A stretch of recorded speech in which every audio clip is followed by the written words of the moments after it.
With sub camp, we got kind of 4 practice blocks. So obviously, just starting our second block, and first block is really trying to get acclimated to getting back on the field and getting playing. And 2 of those practices are spiders, and then you've got 2 in shoulder pads. So it was good to get going, and I appreciate the effort that guys are putting into it. And I like this group, and I like their approach to this point, certainly. And this block of practices, we gotta keep going forward. Gotta make some improvements. Well, with the ability of coaches to be around in the summer and do some more things than in years past, do you feel like you start camp at a further along point from years past? Yeah, I think that we were talking about that, and even with some of the players, and certainly you have the opportunity for that. I think that as coaches, we got to be careful that there's something to be said about going over and starting again from the start and refreshing it. And I think as you go through and when you learn, it's sometimes good to, even the very basics, it reinforces and can give them confidence. And so I think you got to be careful not to assume that they're good on it. But absolutely different than, a number of years back when you really hadn't done anything football. You hadn't been able to meet with them since spring ball. So in that regard, it's very different. Well, do you expect Vito Calvaruso to be able to be healthy enough to compete for the kicking jobs, or where do things stand?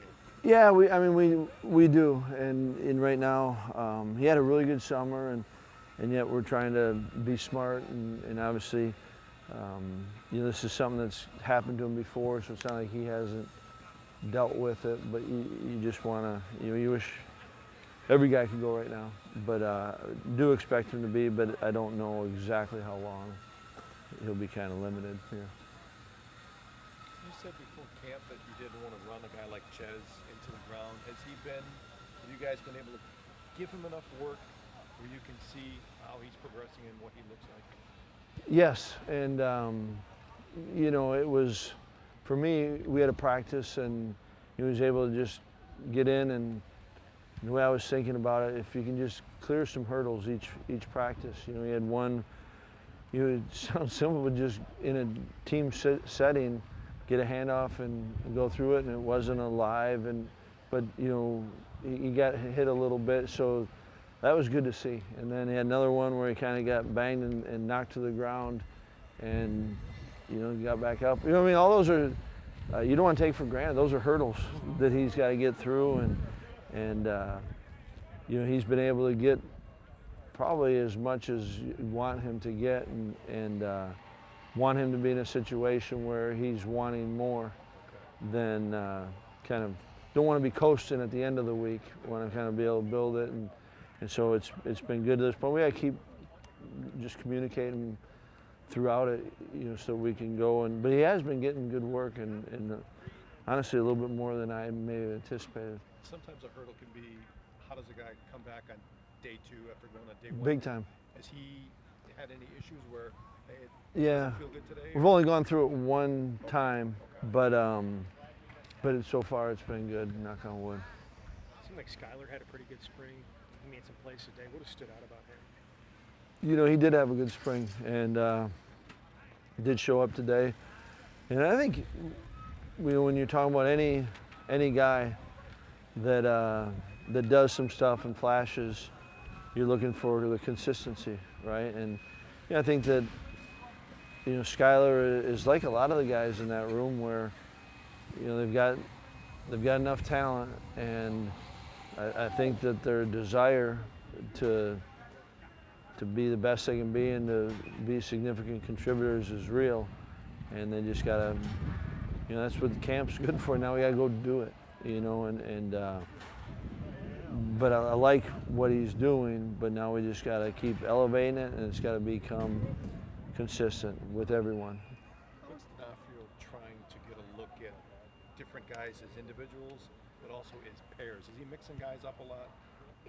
D'Onofrio inside. Yeah, I think you're hitting it. There's a balance he's trying to strike. That there is some working with, and yet there's one we talked about earlier, that there's truly a position group where you're saying there's a good, healthy competition. And so, and it's still early enough. You know, I think that it's important for us as coaches.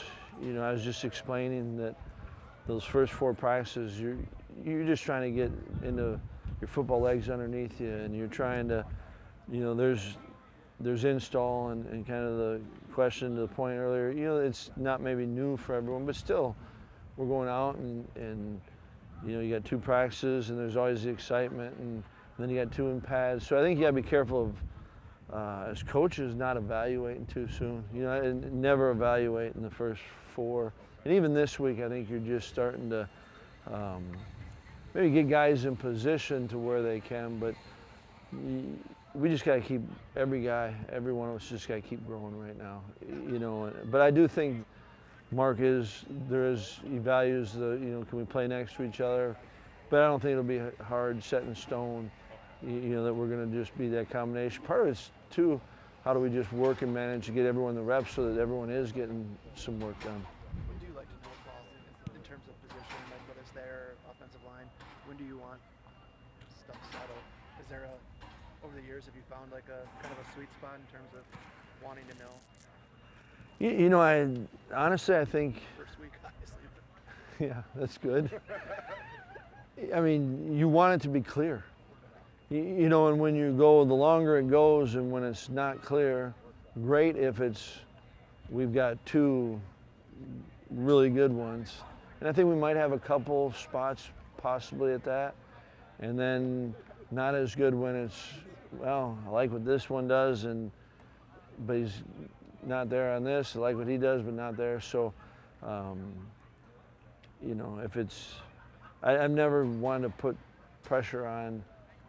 They got to be ready. You know what I mean? It doesn't matter what we want and when we want to know. But yeah, the sooner, in different positions matter. You know, can you work with? Are you involved with working with others? In some way, you all are, but I think O-line is different than a receiver working with a quarterback, and they've worked a lot together, or you know, a cornerback. You know, as long as the communication's been good, a little bit different than if you're a D lineman or possibly a backer. I know it's early, but do you think Dean Ingram has a chance to contribute not only on offense but also on special teams?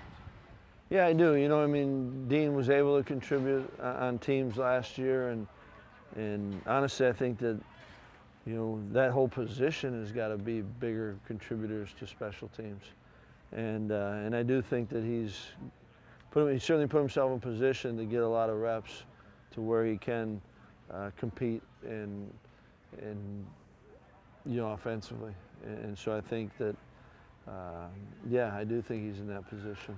What have your impressions been of Logan Brown to this point, and also maybe Riley Mullen's ability to push him? Yeah, I mean, I've really different, right? And I've appreciated what Logan fights through every day, quite honestly, to be out here, and that's not easy. And the one thing that I'd never question about Logan is what his intentions are, and he cares about this team and wants to do what he can, and I think he's gotten better. He's short sample size, but I think he certainly did stuff over the summer and he's worked, but every day he comes out, you know, he's got to deal with a little bit more than a lot of guys do. And Riley, I think that, you know, I thought that he had a good spring, and I think that he continued to keep pushing himself and working, what I can tell, in the summer, and again, early, but like the way he started. I mean, we've had 5 practices and 3 of them been in helmets only. You know, so for linemen, a little bit different to evaluate or to get a sense of it than, you know, maybe one of the skill guys.